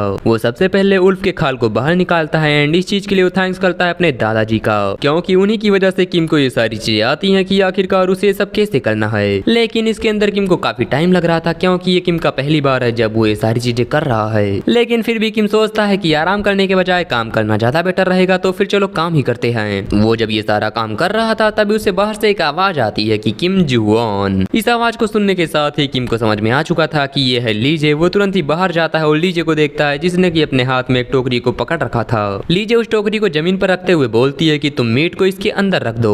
अब ये बातें किम को समझ नहीं आती तो फिर वो इशारे से समझाती है कि आखिरकार तुम्हें क्या करना है। उसके इशारे को देखकर किम सोचता है कि क्या मुझे मीट को इस टोकरी के अंदर रखना है। फिर जो किम है वो सोचता है कि आखिरकार इसके भाषा में मुझे थैंक्स कैसे बोलना चाहिए। थोड़ी देर तक सोचने के बाद वो लीजे को थैंक्स बोलता है लेकिन उसकी बातों को सुनने के बाद जो लीजे थी वो हंसने लगती है। किम सोचता है कि क्या मैंने कुछ गलत बोल दिया या फिर कुछ अजीब। लेकिन यहाँ पर जो लीजे है वो भी थोड़ी देर बाद किम से बोलती है कि हाँ तुम्हारा भी थैंक्स। एंड हाँ, फिर इसी तरह से थोड़ी देर तक ये दोनों एक दूसरे के साथ थैंक्स खेलने लगते हैं। थोड़ी देर बाद जो लीजे थी वो बोलती है कि तुम्हारा वेलकम। एंड किम सोचता है कि चलो अब मुझे समझ में आ गया कि मुझे थैंक्स कैसे बोलना है। एंड किम यहाँ पर ये सोचता है कि ये मेरा पहली बार था जब मैंने किसी पर्सन से इस तरह से बात करी। सच में ये मेरा पहला एक्सपीरियंस था और मैं इससे काफी खुश हूँ। ये सोचने के बाद किम वापस से कमरे के अंदर जाने लगता है, मतलब कि मीट वगैरह को रखने के लिए। वहीं अगर हम पीछे लीजे की बात करें तो उसे काफी ज्यादा एम्बेरसमेंट फील हो रही थी, लेकिन वो सोचती है कि इन सभी चीजों को लेकर मैं काफी क्यूरियस हूँ। ये मेरा पहली बार था जब किसी पर्सन ने मेरे साथ ऐसा किया, क्या बाकी वुमेन्स को भी ऐसा ही फील होता होगा।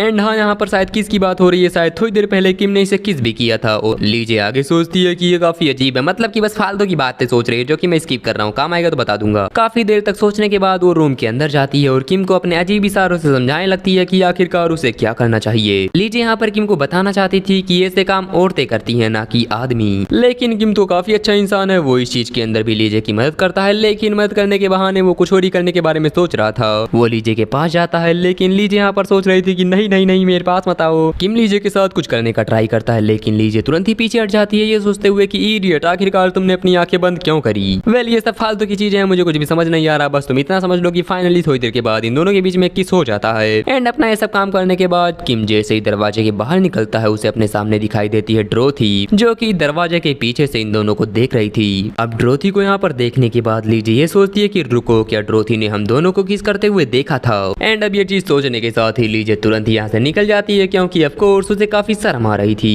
वेल, फिर हम थोड़ी देर बाद का सीन देखते हैं, जहाँ पर ये दोनों शायद घर की तरफ जा रहे थे, मतलब कि तीनों घर की तरफ जा रहे थे। एंड यहाँ पर जो ड्रोथी है वो बार बार किम का पैर पकड़ रही थी। वेल, यहाँ पर जो ड्रोथी है वो किम की मदद करना चाहती थी, एंड जो किम है वो भी उसे थैंक्स बोल देता है। लेकिन ये बोलने के बाद किम को समझ में आता है कि ड्रोथी थोड़ी उदास है। वो सोचता है कि क्या ऐसा इस वजह से क्योंकि मैंने उसका नाम नहीं लिया। अब ये सोचने के बाद किम एक बार फिर से बोलता है कि ड्रोथी, मेरी मदद करने के लिए तुम्हारा बहुत बहुत थैंक्स। एंड अपना नाम सुनने के साथ ही ड्रोथी काफी खुश हो चुकी थी। फिर यहीं से हमारा सीन शिफ्ट होता है, हम देखते हैं रात में इनके घर का सीन। और ये मतलब कि अभी रात नहीं हुई है, रात होने में थोड़ा सा टाइम है। यहाँ पर जो लीज है वो सुल्फ के खाल को सुखा रही थी, जिसे देखते हुए किम सोचता है कि यहाँ पर ज्यादा रोशनी भी नहीं है और काफी बदबू भी आ रही है, तो फिर वो ऐसे काम अंदर क्यों कर रही है, उसे बाहर सुखाना चाहिए। फिर वो सोचता है कि शायद लीजे के लिए काफी वैल्यूबल है, इसी वजह से वो इसे बाहर नहीं सुखा रही, बट रीजन तो कुछ और ही है, इसके बारे में तुम्हें आगे पता चल जाएगा। इसी बीच यहाँ पर ड्रोथी भी आती है और वो पास से इस भेड़िए खाल को देखने लगती है, वो इसे टच करने का भी ट्राई करती है। एंड हाँ, फिलहाल इनकी फैमिली काफी खुश थी, जो कि कब तक रहेगी पता नहीं। किम भी इन्हें देखते हुए सोच रहा था कि सच में ऐसा लगता है कि ये दोनों काफी मजे कर रहे हैं। फिर जो ड्रोथी है उस मीट को लकड़ी के बर्तन में रखने लगती है, शायद कुछ बनाने के लिए या फिर स्टोर करने के लिए। किम सोचता है कि मुझे सभी चीजों को अच्छे से देखना चाहिए, क्योंकि अगर मुझे उनके बारे में पता रहेगा तो फिर अगली बार मैं उन सभी चीजों को काफी अच्छे से कर सकता हूँ। फिर वो ड्रोथी के फेस को देखते हुए सोचता है कि सच में ये काफी ज्यादा खुश लग रही है। वैसे अभी यहाँ पर काफी सारी चीजें हैं जो कि मैं करना चाहता हूँ और मैं उसे करूंगा। मुझे सबसे पहले ये पता करना है कि यहाँ पर चीजें किस तरह से एक्सचेंज की जाती है, उनकी वेल्थ क्या है, उनकी वैल्यू क्या है। मुझे इन सभी चीजों के बारे में जल्द से जल्द पता करना होगा ताकि कोई भी प्रॉब्लम ना हो।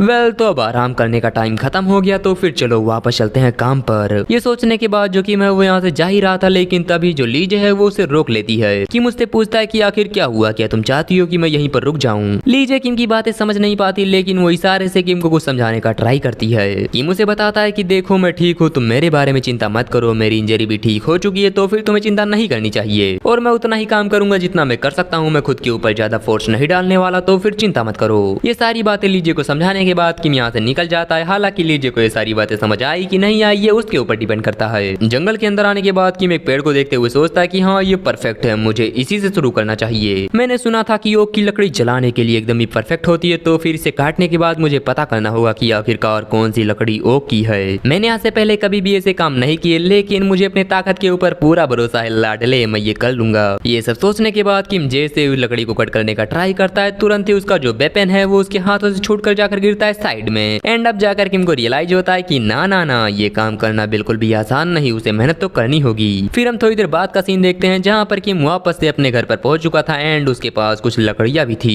किम को देखने के साथ ही लीजे और उसकी बेटी ये दोनों ही थोड़े हैरान हो जाते हैं, पता नहीं क्यों। लीजे तुरंत ही दौड़ते हुए किम के पास आती है और बिना कुछ बोले उसे तुरंत ही जमीन पर बैठा देती है। यहाँ पर जो लीजे है वो उसके हाथों को पोंछ रही थी और किम उससे बोल रहा था कि चिंता मत करो, मैं ठीक हूँ। वो लीजे का थैंक्स भी करता है कि वो उसकी इतनी ज्यादा केयर करती है। तुम्हें इस चीज को देखकर खुश होने की जरूरत नहीं, क्योंकि ऐसा कोई भी नहीं है जो कि तुम्हारी केयर करे। वेल, फिर हम देखते हैं ड्रोथी को, जहाँ पर उसे रहा नहीं जाता कि आखिरकार जो किम है वो बस लीजे की तारीफ क्यों कर रहा है। वो तुरंत ही दौड़ते हुए जाती है बाल्टी के पास, वहाँ पर वो पानी के अंदर अपने हाथों को भिगाती है और फिर वापस आती है किम के पास। वो यहाँ पर किम के फेस को वॉश करने का ट्राई कर रही थी एंड किम भी समझ जाता है कि आखिर ये क्या करना चाहती है। ये दोनों ही इस चीज पर हंसने लगते हैं। फिर जो किम है वो बोलता है कि ड्रोथी तुम्हारा बहुत बहुत थैंक्स। एंड यहाँ पर अपना नाम सुनने के साथ ही ड्रोथी काफी खुश हो गई थी। वो तुरंत ही वापस जाती है पानी लेने के लिए। हालांकि किम उसे रोकने का ट्राई करता है कि तुम्हें सब कुछ करने की जरूरत नहीं, लेकिन ड्रोथी उसकी बातें बिल्कुल भी नहीं सुनती। किम यहाँ पर सोच रहा था कि सच में ऐसा लगता है कि ये बस एक ड्रीम है, कुछ दिनों पहले तक मेरे पास कुछ भी नहीं था। मुझे ऐसा लग रहा था कि मैं कभी भी अपने लाइफ को एंजॉय नहीं कर सकता, लेकिन सच में आज मैं बहुत ही ज्यादा खुश हूँ। मैं हमेशा ड्रोथी और लीजे को यूं ही स्माइल करते हुए देखना चाहता हूँ, हमेशा हमेशा के लिए। फिर यहीं से हमारा सीन शिफ्ट होता है। हम देखते हैं रात का सीन, जहाँ पर ये सभी लोग डिनर कर रहे थे। हालांकि ड्रोथी सो चुकी थी। इन दोनों की भी नजर ड्रोथी के ऊपर पड़ती है, तो फिर इन्हें पता चलता है कि वो पहले ही सो चुकी है। अब इस चीज को देखने के बाद जो किम है वो ड्रोथी को उठाता है और उसे ले जाकर बेड पर सुला देता है। फिर इसके बाद हम देखते हैं लीजे को, जहाँ पर वो अपना बर्तन वगैरह धुल रही थी, मतलब कि वो अपने फैमिली का काम कर रही थी। तभी यहाँ पर आता है किम, और जो किम है वो साइड से जा ही रहा था कि तभी जो लीजे है वो उसका हाथ पकड़ लेती है। किम का हाथ पकड़ने के बाद वो काफी प्यार से किम की तरफ देख रही थी। फिर इसके बाद वो किम के और ज्यादा करीब आकर उसके सर वगैरह को पोंछने लगती है। एंड इसी तरह से जो चीजें हैं वो धीरे धीरे करके बढ़ने लगती हैं। तो फिर जो किम था वो बोलता है कि चलो कमरे में चलते हैं। एंड ऑफ कोर्स कमरे के अंदर आने के बाद ये लोग गिल्ली डंडा तो खेलेंगे नहीं, बाकी सब जो करेंगे वही होता है। एंड यहाँ पर किम सोच रहा था कि सच में ये लेडी मेरी वाइफ है और वो मेरी डॉटर। मैं कभी भी नहीं चाहता कि ये दोनों मुझे छोड़कर जाएं। संटा प्लीज तुम कभी भी इन दोनों को मुझसे मत छीनना। मैं हमेशा से अपने लाइफ को इसी तरह से एंजॉय करना चाहता था और मैं इसे एंजॉय करते हुए मरना भी चाहता हूँ। फिर इसके बाद जो लीजे है वो हमें इस वर्ल्ड के बारे में और अपने पास्ट लाइफ के बारे में थोड़ी बहुत चीजें बताती है, जैसे कि कॉमनर्स के पास बिल्कुल भी पैसा नहीं होता, वहीं ये नोबल्स के पास बहुत ही ज्यादा पैसा होता है। उनके पास काफी सारे रूम होते हैं, इस वजह से वो कभी भी इस चीज को समझ नहीं सकते। लेकिन कॉमनर्स के लिए ये चीज एकदम ही अलग होती है। उनके पास सिर्फ और सिर्फ एक ही रूम होता है जहाँ पर सभी लोग एक साथ सोते हैं। और इसी वजह से मुझे ये बात काफी अच्छे से पता है कि जो कपल है वो अपना नाइट स्पेंड कैसे करते हैं। एंड हाँ, लीजे का मतलब किसी और चीज से था, मतलब की जब वो छोटी थी उस समय उसके जो डैड थे वो उसकी मॉम को बहुत ही ज्यादा मारते थे, मतलब बहुत ही ज्यादा मारते पीटते थे। और लीजे को इस चीज से बहुत ही ज्यादा डर लगता था, क्योंकि उसकी मॉम को तब तक पीटा जाता था जब तक कि वो अनकॉन्शियस ना हो जाए। ये सारी चीजें देखकर लीजे को ऐसा लगता था कि यही उसका फ्यूचर है, मतलब कि फ्यूचर के अंदर उसके साथ भी ऐसा ही होगा। हालांकि प्रेजेंट के अंदर जो लीजे है वो धीरे से अपनी आंख खोलती है। उसे अपने पूरे घर के अंदर लकड़ी के जलने की स्मेल आ रही थी और फिर वो सोचती है कि रुको, आखिरकार मैं बेड पर कब आ गई। मुझे अच्छे से याद है कि हम लोग फ्लोर के ऊपर सो रहे थे, तो फिर आखिरकार मैं यहाँ पर क्या हूँ। एंड फिर इसके बाद उसे अपने साइड में ड्रोथी भी दिखाई देती है, वो भी काफी आराम से सो रही थी। लीजे स्माइल करते हुए सोचती है कि सच में मैं काफी खुश हूँ, मुझे कभी उम्मीद नहीं थी कि मेरी फर्स्ट नाइट ऐसी होगी। जब से ये पर्सन मेरी लाइफ में आया है तब से लेकर अब तक मेरी लाइफ पूरी तरह से बदल गई है। वो जब ये सारी बातें सोचते हुए स्माइल कर रही थी तभी उसी समय किम भी जाग जाता है। हालांकि जो किम है वो नींद में ही था, तो फिर वो वापस से बिना कुछ बोले चुपचाप सो जाता है। एंड यहाँ पर जो लीजे है वो ये सोच रही थी स्माइल करते हुए कि सच में मैं काफी खुश हूँ, आज से पहले मुझे कभी भी इतनी खुशी फील नहीं हुई। फिर हम थोड़ी देर बाद का सीन देखते हैं जहाँ पर फाइनली किम को भी होश आ चुका था। वो उठते हुए अपने साइड में देखता है, तब उसे पता चलता है कि जो ड्रोथी है वो अभी भी सो रही है। फिर हम देखते हैं लीजे को जो कि एक बाल्टी उठाने जा रही थी, लेकिन तभी अचानक वहाँ पर किम आता है और उस बाल्टी को उठा लेता है। किम को अचानक ही अपने सामने देखकर लीजे थोड़ी हैरान हो गई थी। फिर इसके बाद जो किम है वो जाकर उस जलते हुए लकड़ी को बुझाता है। एंड इसी बीच जो लीजे है वो किम से साइड से कुछ बोलती है। वो क्या बोलती है वो ना ही मुझे समझ में आता है एंड ना ही किम को। किम उससे पूछता है कि क्या हुआ, क्या तुम अच्छे से सोई। एंड इसी तरह से ये दोनों थोड़ी देर तक बातें करते हैं। किम उससे बोलता है कि आखिरकार मुझे तुम्हें क्या बुलाना चाहिए, लीजे या फिर कुछ और। लीजे किम से बोलती है कि प्लीज तुम मुझे डियर बताओ। किम भी उसकी बात को समझ जाता है कि हाँ ये क्या कहना चाहती है। वो बोलता है कि ठीक है डियर। एंड इस बात को सुनने के साथ ही लीजे काफी ज्यादा एम्बेरस हो गई थी। ये दोनों आपस में इसी तरह से बातें कर रहे थे, तभी हम देखते हैं ड्रोथी को अब फाइनली उसे भी होश आ चुका था। एंड हाँ, ड्रोथी ये ड्रीम देख रही थी कि जो उसका मीट है वो अपने आप ही उड़कर जा रहा है। इस ड्रीम को देखते हुए ड्रोथी को होश आता है। वो उठते हुए बोलती है मीट। एंड ये बोलने के साथ ही वो तुरंत ही फंस पर गिर चुकी थी। फिर इसके बाद जो ड्रोथी है वो इन दोनों की तरफ भागने लगती है। इन्हें भी ऐसा ही लग रहा था कि ड्रोथी उनके पास आ रही है, लेकिन जो ड्रोथी है वो तुरंत ही उनके पास से निकल जाती है और सीधा जाती है मीट के पास ये चेक करने के लिए कि मीट है या फिर नहीं। इस चीज को देखकर ये भी स्माइल कर रहे थे, क्योंकि हाँ फाइनली इनके दिन आराम से कट रहे थे। किम ड्रोथी को बताता है कि चिंता मत करो, मीट वहीं पर है, तुम चिंता मत करो। एंड जो ड्रोथी है वो भी मीट मीट करके चिल्लाने लगती है। इस चीज को देखकर किम सोचता है कि शायद अब मुझे थोड़ी और मेहनत करनी चाहिए। फिर यहीं से हमारा सीन शिफ्ट होता है। हम देखते हैं फॉरेस्ट का सीन, जहाँ पर किम आगे बढ़ते हुए सोच रहा था कि अगर मुझे एक और वुल्फ मिल जाए तो फिर मजा आ जाएगा। इस बार तो मेरे पास एक वेपन भी है, मुझे यकीन है कि इसका यूज करते हुए मैं उस वुल्फ को डिफीट कर सकता हूँ। इसी बीच जो किम है उसे फील होता है कि उसके आसपास का जो इन्वायरमेंट है वो अचानक ही बदल गया है। किम सोचता है कि रुको, आखिर ये है क्या, अचानक ही पूरा प्लेस इतना ज्यादा बदल कैसे गया।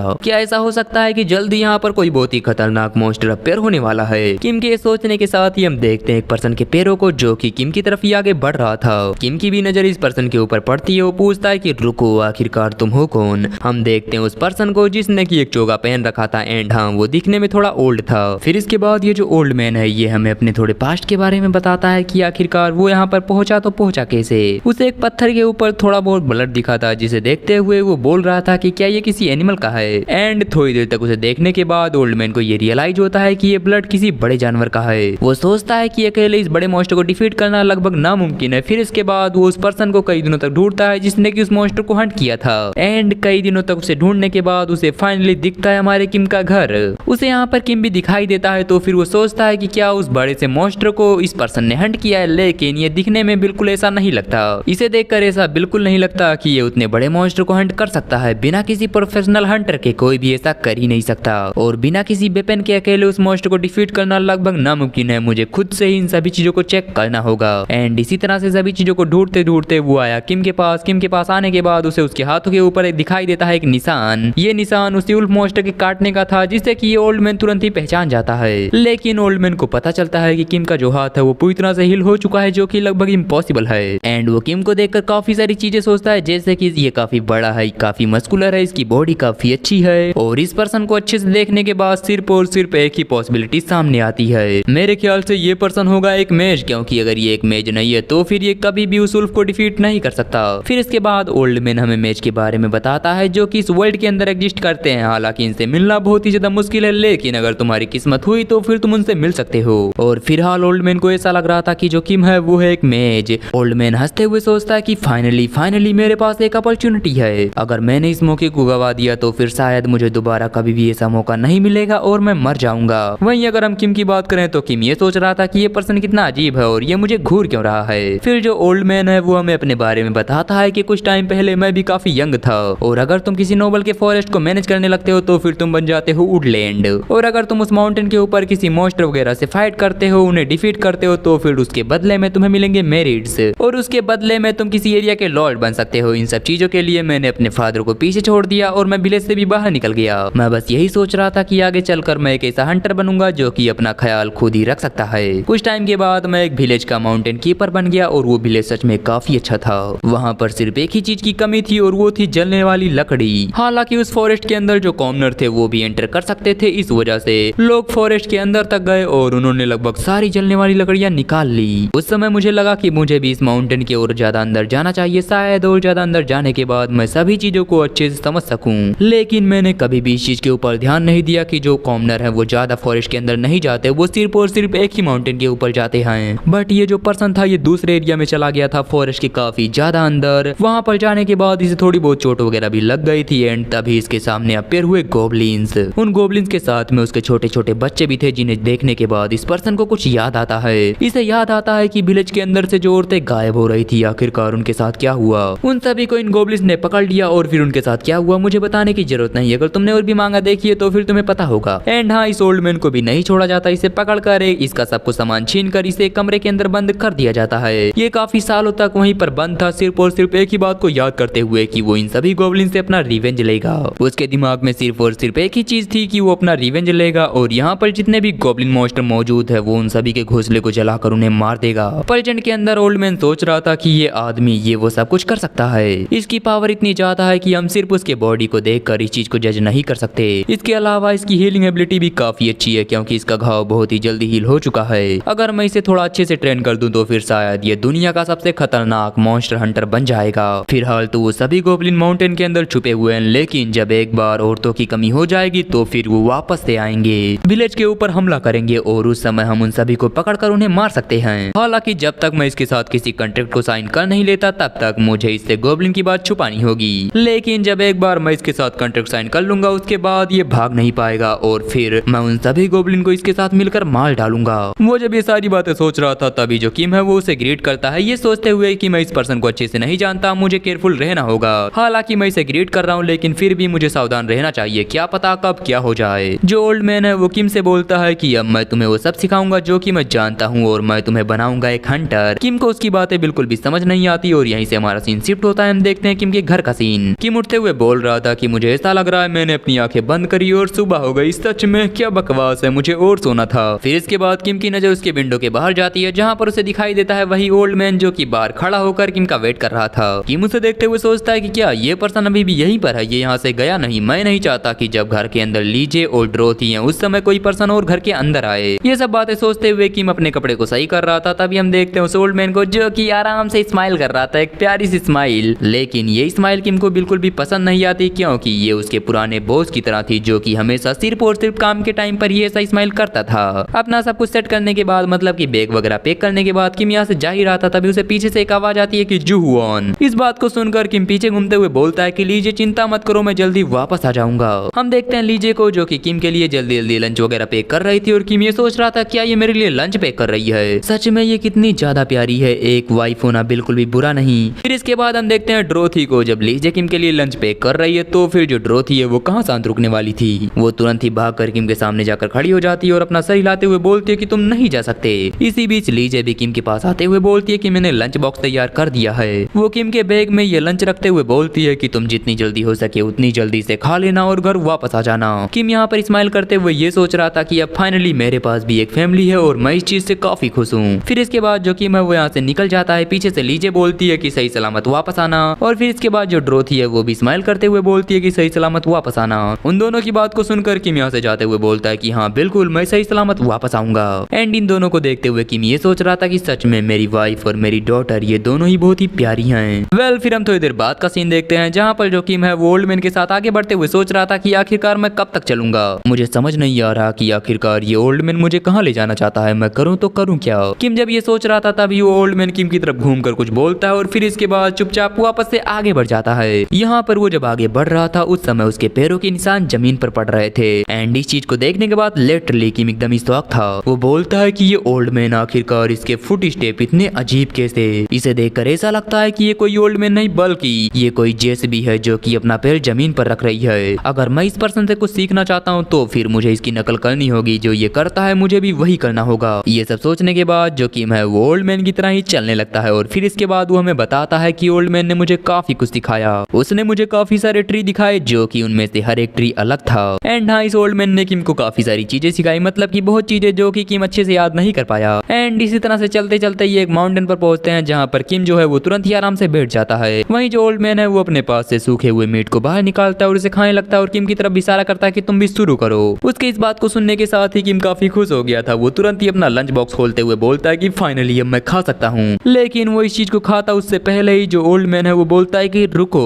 इस बात को सुनकर किम उसकी तरफ देखते हुए बोलता है क्या रुको, लेकिन यहाँ पर हुआ क्या। ओल्ड मैन किम को सामने की तरफ इशारा करते हुए बोलता है कि उधर देखो। इस बात को सुनकर किम अपने सामने देखता है जहाँ पर उसे काफी सारे जानवर वगैरह दिख रहे थे। किम सोचता है तो इस वजह से इसने मुझे रोका, क्योंकि अगर मैं लंच बॉक्स खोलूंगा तो फिर इसकी स्मेल पूरे फॉरेस्ट के अंदर फैल जाएगी और काफी सारे जानवर मेरे पास आ जाएंगे। लीजे ने सुबह काफी मेहनत से इस लंच को बनाया था, लेकिन ये अफसोस की बात है कि मैं इसे खा नहीं सकता। मुझे ऐसा लग रहा है कि मैं रो दूंगा। ये सब सोचने के बाद जो किम है वो वापस से अपने घर आता है। ओल्ड मैन भी साइड में दरवाजे पर खड़ा था, अपने हाथ में 2 स्टिक पकड़े। किम भी इस स्टिक को देखता है और सोचता है कि क्या ये ओल्ड मैन इसका यूज करके कोई बो वगैरह बनाने वाला है। एंड हाँ ये ओल्ड मैन भी बिल्कुल ऐसा ही करता है। वो इस स्टिक का यूज करते हुए बनाता है 2 बो। उनमें से वो एक बो किम को देता है और एक खुद रखता है और फिर इसके बाद वो कहीं जाने लगता है। किम सोचता है क्या सच में मैं इसे हैंडल कर सकता हूँ, ऐसा लगता नहीं कि मैं इसे अच्छे से यूज कर पाऊंगा, लेकिन हाँ मुझे करना होगा। फिर हम देखते हैं ओल्ड मैन को जो कि अपने बो एंड एरो को उठाता है और कहीं पर निशाना लगाता है। किम सोचता है कि ये बो काफी बड़ा है, लेकिन ओल्ड मैन को देखकर ऐसा नहीं लगता कि वो ज्यादा पावर लगा रहा है। हम देखते हैं ओल्ड मैन के एरो को जो कि सीधा जाकर एक पेड़ से टकराता है एंड वो उस पेड़ के काफी अंदर तक घुस चुका था। किम भी इस चीज को देखकर इम्प्रेस था कि सच में इसमें काफी पावर थी। फिर जो किम है वो भी निशाना लगाना शुरू करता है। जो ओल्ड मैन है वो किम के पोस्चर वगैरह को सही करता है कि ऐसे नहीं ऐसे पकड़ो। किम भी बिल्कुल वैसा ही करते हुए सोच रहा था कि मुझे एकदम ही सीधा रहकर निशाना लगाना होगा। मुझे पूरी तरह से अपना फोकस एक ही चीज पर रखना होगा। वो अपने बीते हुए दिनों को याद करता है कि आखिरकार उन सभी दिनों में किम ने क्या क्या किया। वो सोचता है कि अगर मैं एक ऐसा पर्सन बनना चाहता हूँ जो कि अपने वाइफ और अपने डॉटर को बचाना चाहता है तो फिर मुझे ये करना ही होगा। फिर यहीं से हमारा सीन शिफ्ट होता है। हम देखते हैं किम के घर का सीन जहाँ पर ड्रोथी आराम से बेड पर लेटते हुए सोच रही थी कि आज तो मजा आ गया, मैं रोज इस तरह से मीट खाना चाहती हूँ, मुझे वो काफी पसंद है। वो बोलती है कि मेरा पेट पूरी तरह से भर चुका है, मैं चाहती हूँ कि मैं और और ज्यादा खाऊं लेकिन मैं खा नहीं सकती। इसी बीच उस साइड से लीजे की हंसने की आवाज आती है एंड यहाँ पर जो लीजे है वो सच में काफी स्माइल वगैरह कर रही थी। ड्रोथी सोचती है कि जुआन के आने के बाद लीजे काफी बदल चुकी है, वो पहले स्माइल नहीं करती थी लेकिन अब वो हमेशा स्माइल करती है। वैसे मैं तो ये सोच रही हूँ कि मेरा खाना जल्दी से पच जाए और मैं जाकर और ज्यादा मीट खा सकूं। इसी बीच जो ड्रोथी है वो ये सोचती है कि आखिरकार जुआन है कौन, वो लीजे का पति है लेकिन आखिरकार वो मेरा क्या है। लीजे और किम ये दोनों मेरे रियल मॉम डैड नहीं है, क्या होगा अगर ये दोनों मुझे अकेले छोड़कर कहीं चले गए तो।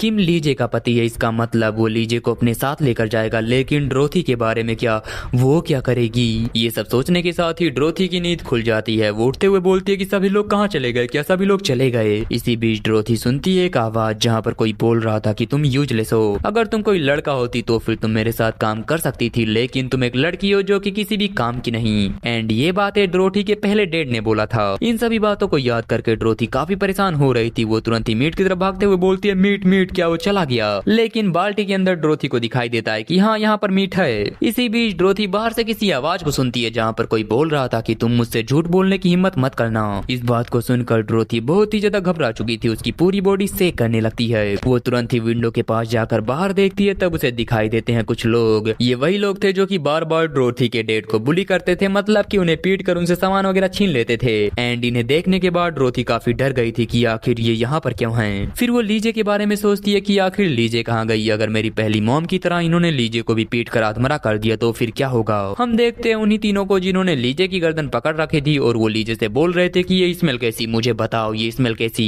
क्या तुमने हमारे पास से मीट को चुराया है। लीजे बताती है कि नहीं मैंने तुम्हारे पास से मीट को नहीं चुराया, उसे मेरे हस्बैंड ने हंट किया है। इस बात को सुनकर वो हंसते हुए बोलते हैं ये क्या बकवास है, वो पर्सन जिसे हंट करना आता ही नहीं, तुम ये बोल रही हो कि उसने हंट किया है। वो लीजे को इसी तरह से और भी ज्यादा बुली करते हैं, लेकिन लीजे उन्हें बताती है कि नहीं मैंने कोई भी चोरी नहीं की है, सच में मेरे हस्बैंड ने इसे हंट किया है। एंड लीजे की इन सारी बातों को सुनने के बाद वो लीजे को साइड में फेंकते हैं और सीधा जाते हैं घर के अंदर। उन्हें घर के अंदर उल्फ का एक खाल दिखाई देता है, जिसे देखने के साथ ही ये लोग बोलते हैं क्या एक उल्फ का खाल, ये तो सच में काफी महंगा होगा, हम इसे बेचकर काफी अच्छे खासे पैसे कमा सकते हैं। फिर इसके बाद ये घर के अंदर और भी काफी सारी चीजें ढूंढने लगते हैं कि आखिरकार यहाँ पर क्या क्या है। यहीं पर जो ड्रोथी है वो बेड के नीचे छुपी हुई थी, उसे काफी डर लग रहा था कि अगर इन्होंने ड्रोथी को ढूंढ लिया तो फिर वो उसे भी पीटेंगे। इसी बीच जो लीजे है वो तुरंत ही उस खाल के सामने आकर खड़ी हो जाती है और बोलती है कि नहीं तुम इसे नहीं ले जा सकते, ये हमारा है, इस मॉन्स्टर को मेरे हस्बैंड ने हंट किया था, इस वजह से तुम इस चीज को नहीं ले जा सकते।